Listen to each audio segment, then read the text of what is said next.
A major shakeup tonight at Boeing after a string of scary incidents involving the aircraft. The company's CEO announcing today he will step down. China's government has reportedly ordered its domestic airlines to stop accepting deliveries of Boeing jets and to halt purchases of aircraft parts from the U.S. Overnight machinists at Boeing here in St. Louis are operating without a contract agreement. Workers have voted down a recent offer, and the current agreement expired at midnight. The industrial core of America is becoming more tense, sparked by a business choice that had an impact well beyond the boardroom, rather than by a scandal or an unexpected catastrophe. The equilibrium between one of the most recognizable manufacturers in the country and the government that once supported it has changed due to a single pronouncement. The symbol of American aerospace dominance, Boeing, announced plans to shift some of its manufacturing to Mexico.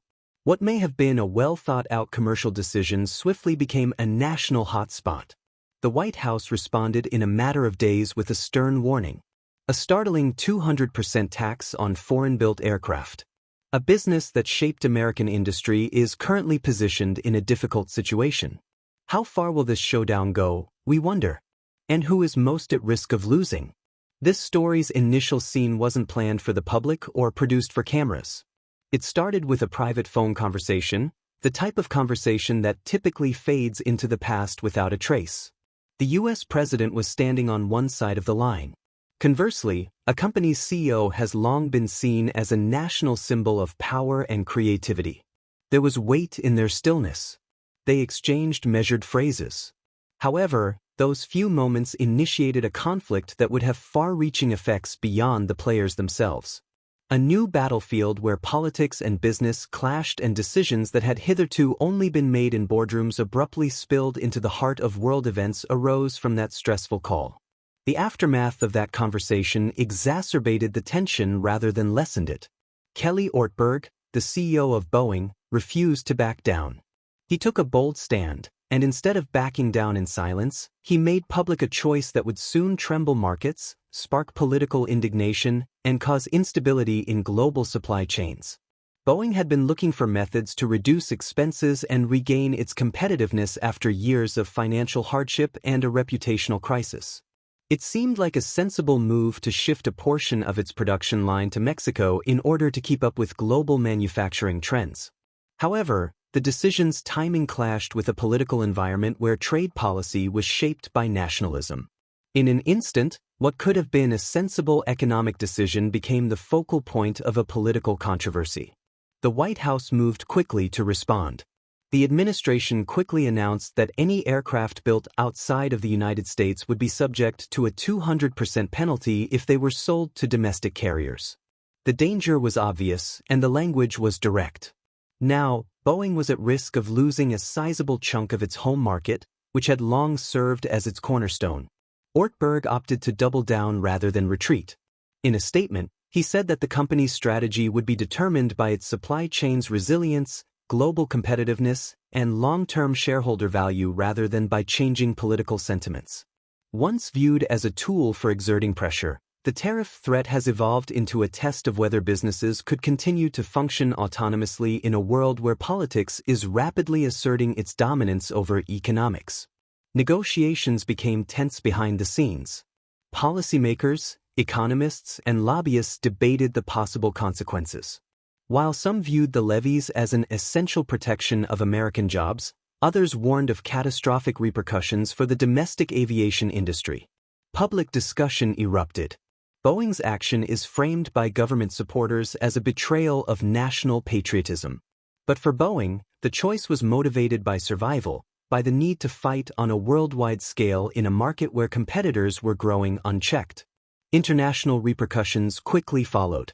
In response, China, one of Boeing's biggest clients, increased its own import taxes on U.S. aircraft to 125%. Billions of dollars worth of aircraft sat trapped in warehouses, their future uncertain, orders halted, and contracts delayed. Some had previously been put together and were almost ready to be delivered, but they were unable to proceed. Boeing was not the only company to suffer the loss. Local economy, transportation companies, and hundreds of suppliers that relied on aviation contracts all experienced abrupt and significant disruptions. Workers and towns whose livelihoods depended on every stage of the aviation production chain were affected in places like Wichita, Kansas, and Everett, Washington. Standing motionless was not an option for Boeing. Ortberg turned around rather than take the blow passively. He declared that stranded planes will be diverted to developing markets in Latin America, Southeast Asia, and South Asia. These areas offered both a lifeline and a possible new future because of their fast aviation expansion and lower levels of political entanglement. It was a clear message from the approach. Boeing aimed to demonstrate its independence on the international scene and lessen its need on Washington's approval. Results started to appear earlier than anticipated. Boeing delivered 130 airplanes by the first quarter of 2025, a significant increase from 83 in the same period the previous year. Revenue increased by 18% to around $20 billion, but free cash flow was still negative.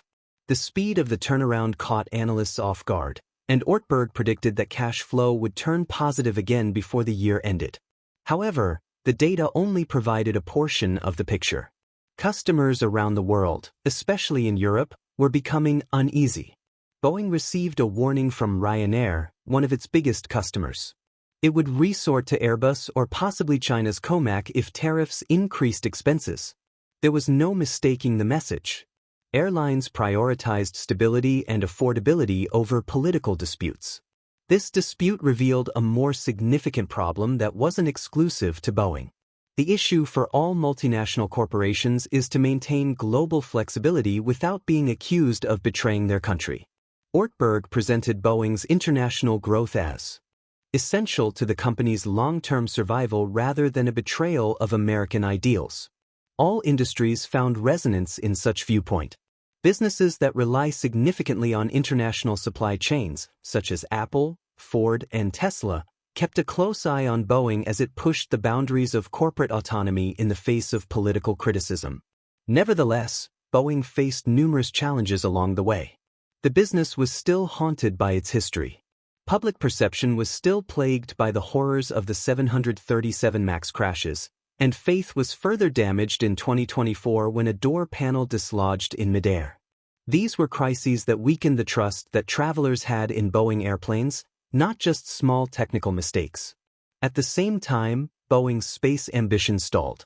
Once envisioned as a rival to SpaceX, the Starliner program experienced numerous failures, including helium leaks and malfunctioning thrusters. The issues became so serious in one well-known trip that NASA astronauts had to board SpaceX's Dragon capsule rather than Boeing's plane to return to Earth. The necessity of stabilizing Boeing's commercial aviation company was only made more urgent by space failures. Airbus, meanwhile, kept growing internationally despite less political opposition. Its proficiency in global markets brought attention to the fine line Boeing had to walk. On the one hand, it had to pursue global prospects and diversify output in order to stay competitive. On the other hand, it needed to show that it was loyal to its homeland, especially since it depended on tens of billions of dollars in defense and aerospace contracts with the U.S. government. As the battle grew more intense, lawmakers' criticism of Boeing's actions only grew more intense, raising questions about whether they were in line with national interests. Later on, the president's private conversation with Ortberg came to represent a turning point. Despite its briefness, the conversation came to symbolize the greater conflict between corporate freedom and governmental power. Its effects went much beyond Boeing's headquarters.